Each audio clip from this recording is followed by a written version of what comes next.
Beowulf. Why this 1,000-year-old poem still matters.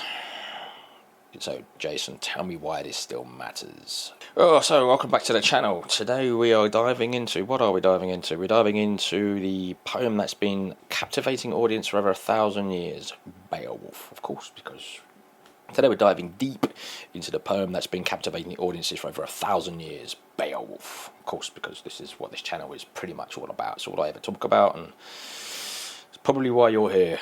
I know what you might be thinking, Old English monsters sounds like a bit of a snooze fest. But trust me, Beowulf is so much more than just a dusty old text.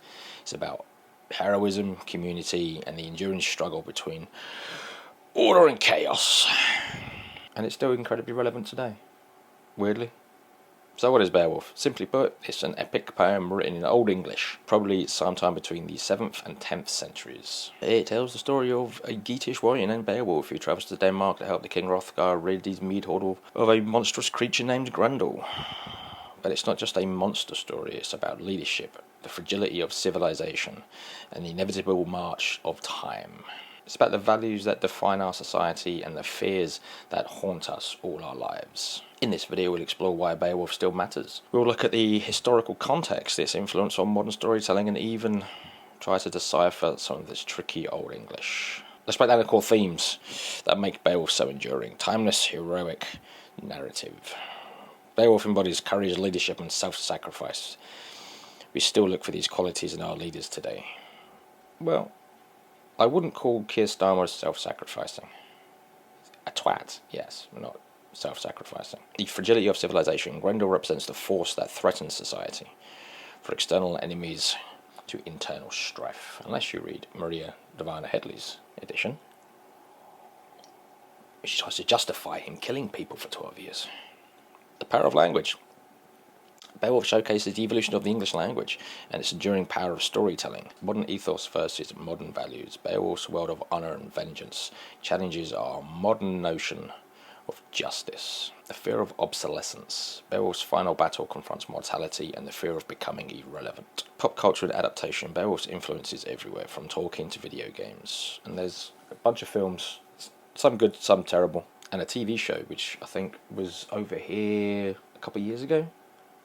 Utter garbage. Beowulf taps into the universal human experience, the fears, the ambitions, and the stories we tell ourselves about heroes and loss. Alright, let's get linguistic.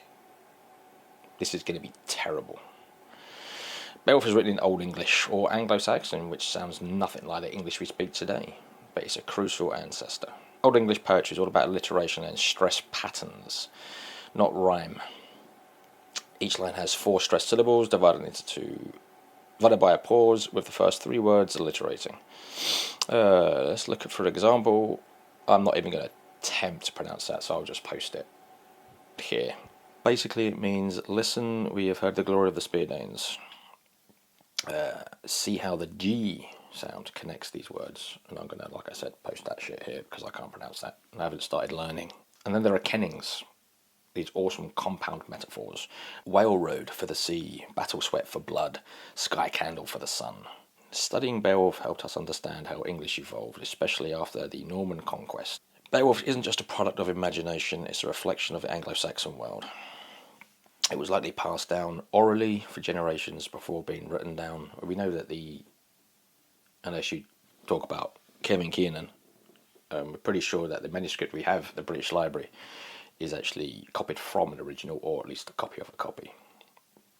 One of the most interesting things about Beowulf is the blend of pagan and Christian elements. The warriors believe in fate and vengeance, and the poem also mentions God and divine justice.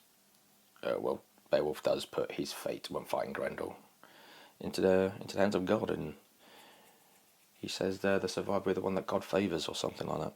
It's like a cultural tug of war, showing a society transitioning from pagan warrior culture to Christian values. And while Beowulf is a legend, it contains real historical echoes. Hrothgar might have been a real Danish king. The Geats were real people in Sweden, which is, I think, where Gothenburg is now.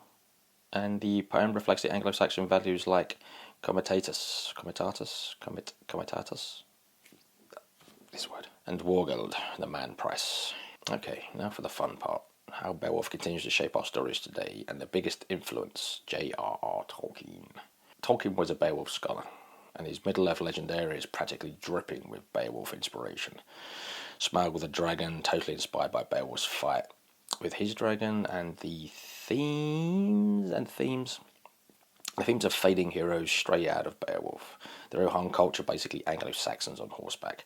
But it doesn't stop there. Modern writers have reimagined Beowulf in all sorts of crazy ways.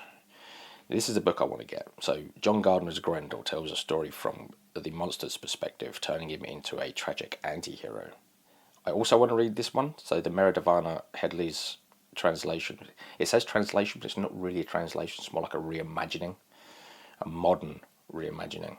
The first word is bro, for fuck's sake. Updates the poem for a modern slang starting with the line, bro, tell me we still know how to talk to kings. I've been doing a lot of reading on that particular translation today, and I'm not looking forward to reading it, if I'm honest. I've heard a lot of people say that it's just garbage. But anyway, I'll read it. I'll sacrifice myself for my time. Themes of Beowulf, the lone hero battling monsters, clashing between good and evil, all over pop culture, from comic books to video games. Let's zoom in on one specific aspect that continues to fascinate us, Grendel.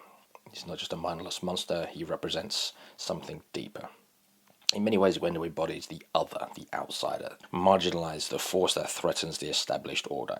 He's a symbol of chaos, envy, and the darkness that lurks within us. He's a monster. Descendant of Cain, as they say. Anyway, by exploring Grendel's perspective, we can gain a deeper understanding of the anxieties and fears that haunt the Anglo-Saxons, that still resonate with us today. Why should you care about a 1,000-year-old poem? Because Beowulf speaks to the core of human experience.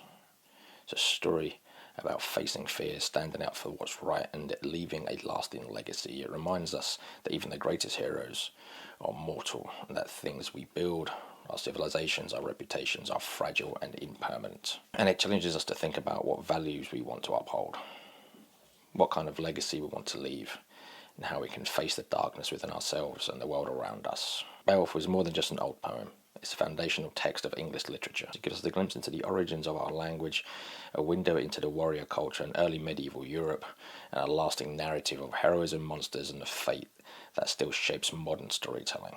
So whether you're interested in language, history, or epic tales, Beowulf remains an essential and thrilling read, even in 2025. So I hope you enjoyed this dive into the Beowulf again, like I do in every fucking video.